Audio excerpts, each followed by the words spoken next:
এই আরজিকর কাণ্ডে যে যে শিল্পী, যে যে তারকা কুৎসিতভাবে মুখ্যমন্ত্রীকে আক্রমণ করেছে, সরকারকে আক্রমণ করেছে, তাদেরকে বয়কট করুন। আরজিকর কাণ্ডের প্রতিবাদে পথে নামা শিল্পীদের লাগাতার আক্রমণ করে গেছে তৃণমূল। এবার এক ধাপ এগিয়ে তৃণমূলের অনুষ্ঠানে সেই শিল্পীদের বয়কটের ডাক দিলেন কুণাল ঘোষ।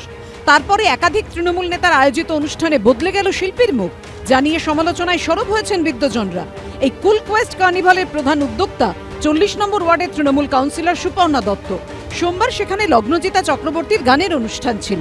অন্যদিকে যে শ্রীভূমি স্পোর্টিং এর পুজো মন্ত্রী সুজিত বসুর পুজো বলে পরিচিত, সেই ক্লাবের তরফে উত্তর পূর্ব কলকাতা পৌষ পার্বণ ও ক্রিসমাস উৎসবের এই হোর্ডিং দেয়া হয়।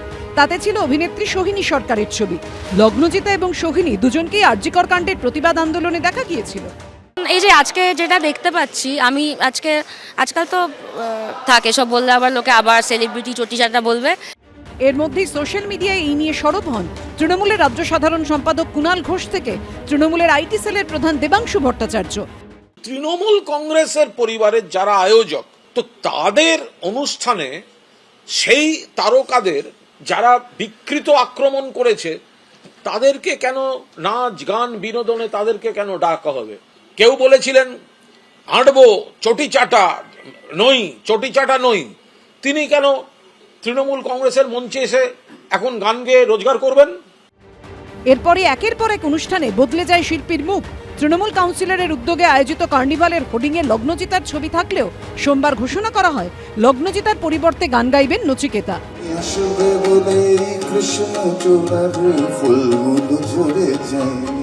বিতর্কের মুখে ইভেন্ট ম্যানেজমেন্ট সংস্থার উপর দায় চাপান তৃণমূল কাউন্সিলর।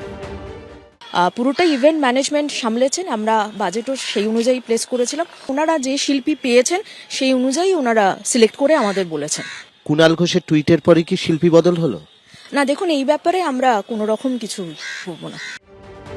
শ্রীভূমি স্পোর্টিং এর হোর্ডিং প্রসঙ্গে মন্ত্রী সুজিত বসুও দাবি করেন বিজ্ঞাপন সংস্থার ভুলের কারণে একজন সোহিনীর জায়গাতে অন্য এক সোহিনীর ছবি ছাপা হয়েছে। নিছকই ভুলের কারণে এই বিভ্রান্তি। তবে কাউন্সিলর বা মন্ত্রী এই সাফাই দিলেও শিল্পী বদলের নেপথ্যে যে তৃণমূলেরই নির্দেশ তা কার্যত স্পষ্ট হয়ে গেছে তৃণমূলের আইটি সেলের প্রধান দেবাংশু ভট্টাচার্যের কথায়। এক্ষেত্রে কাউকে আলাদা করে নাম নেওয়াটা তো ঠিক না।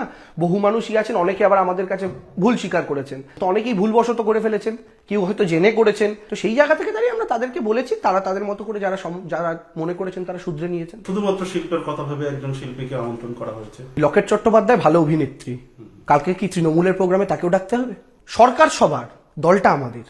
তাই দলের প্রোগ্রামে কে আসবে না আসবে সেটা ঠিক করার অধিকার, সেটা বলার অধিকার, সেটা নিয়ে ভাবাবেগ প্রকাশ করার অধিকার কর্মীদের আছে। শিল্পীদের বয়কটের এই সিদ্ধান্ত নিয়ে তৃণমূলকে আক্রমণ করেছে বিরোধীরা। শিল্পীদের ব্যান করছেন, আসলে শিল্পীদের ওপর আঘাত নয়, এটা শিল্পের ওপর আঘাত। আচ্ছা, মুখ্যমন্ত্রীর উদ্দেশ্যে সবচেয়ে খারাপ কথা আজ অব্দি এই পৃথিবীতে যে মানুষটা বলেছেন তার নাম কি? তার নাম কুণাল ঘোষ। সে আজকে বলছে যে যারা মুখ্যমন্ত্রীকে, যারা তৃণমূলকে অহেতুক আক্রমণ করেছে তাদেরকে এই সিজনের জন্য ব্যান। বাংলার ওই সমস্ত মেঘবালিকা বুদ্ধিজীবীরা আজকে কোথায়? অনেকে বলছেন সিঙ্গুর নন্দীগ্রাম কাণ্ডের সময় বিদ্বজনদের একটা বড় অংশ যখন তৎকালীন বাম সরকারের বিরুদ্ধে গর্জে উঠেছিল তখন এই তৃণমূলই তাদের কাছে টেনে নিয়েছিল। আর আজ বিদ্বজনদের ক্ষোভ তৃণমূল সরকারের বিরুদ্ধে বলে তাদের বয়কট, এই কোন গণতন্ত্র? তাহলে মাননীয় কুণাল বাবুকেই ব্রাত্য করা উচিত, কারণ মাননীয় কুণাল বাবু আমাদের রাজ্যের মাননীয় মুখ্যমন্ত্রী সম্পর্কে যে উক্তি করেছিলেন নিশ্চয়ই উনি ভুলে যাননি।